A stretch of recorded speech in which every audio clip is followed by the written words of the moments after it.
Hey guys, today I'm going to show you how to get shaders like these in Gorilla Tag. Before we start, this tutorial assumes that you already have Gorilla Tag on Steam and Steam VR is up and working. Keep in mind, using shaders gives you a much higher chance of getting banned, so use this at your own risk. Here's how to set it up.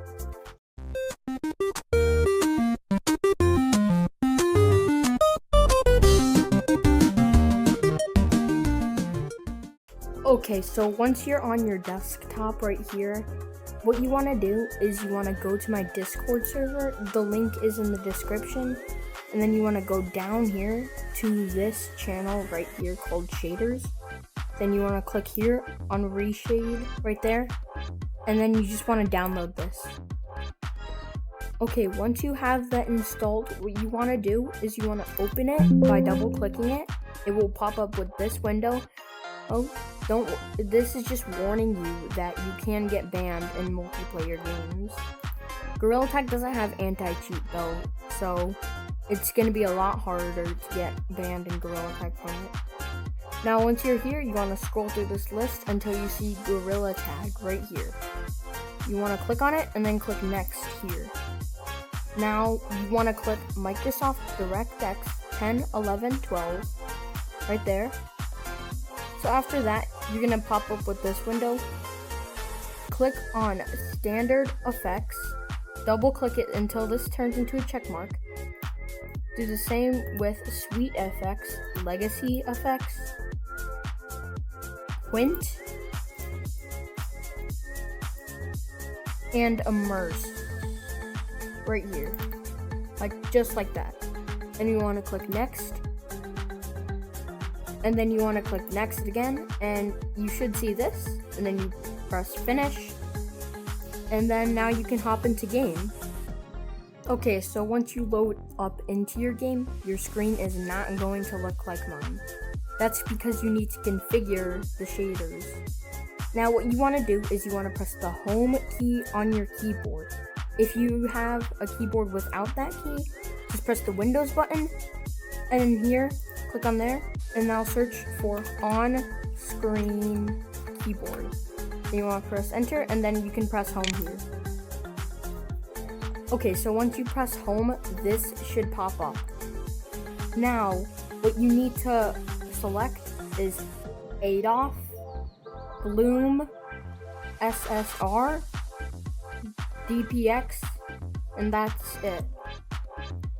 Also, once you do all of that, you want to find display depth, and your game should look a little weird. It probably will be upside down. So if it's upside down, what you want to do is you want to click Edit Global Preprocessor Definitions, and then you want to change these two settings until your game looks normal. This is how This is how Reshade sees your game, so it can display the shaders properly. So after that, you want to disable display depth, and you should be back to here. And here's the fun part. You can customize this to whatever you like. So this is what I usually use. Also, you can turn on MXAO, which if you look at my arms, it makes them like more shady, I guess. Keep in mind that this will get laggy the more you have. If it does get laggy, I'd recommend turning off MXAO, and that's basically it. Now you can mess around with these. There's a whole lot of these. I'm gonna show you a couple of my favorites that I personally don't use but would be cool to use. So right here we got CRT, which makes your screen look like a CRT monitor. And we have Cartoon, which makes like the blacks sharper and like gives it like all that.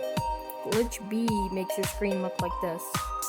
Very disorienting for playing, but fair enough. We also have Film Grain, which I don't think really does anything. No, not really. FXAA. Yeah, I have no idea what that does. DPX. I really like to use DPX because without DPX, your game looks like this. With it in good configured settings, you can make it look like this. Now, do you see how like my head is kind of shiny? Wait, no. Look, I'm gonna back up for you guys, and you see how like there's like ground reflections right there. You see that? To do those, what you want to enable is SSR. SSR makes it shinier. Bloom is like extremely important because without bloom, it just looks like this. And now I'm gonna move the camera a little bit so you guys can see this, but you guys see how the background is like kind of blurry? Like that, do you see that? It's like kind of blurry stuff over there. Yeah, that's ADOF. So if you don't want it to be blurry, you just disable ADOF. And now it's no longer blurry. And ASCII, I think it's pronounced, makes your game look like this, and you can see like little characters changing. It's really cool. Not the greatest for playing in VR, but it's whatever. Border does that, and there's a lot more to like see. Nostalgia makes your game look deep fried. I don't know why, but it does. And yeah, I'd recommend tweaking these settings and experimenting with it until you get something that you like personally. Anyways, guys, that's the end of the video. Have a nice day, and bye, guys.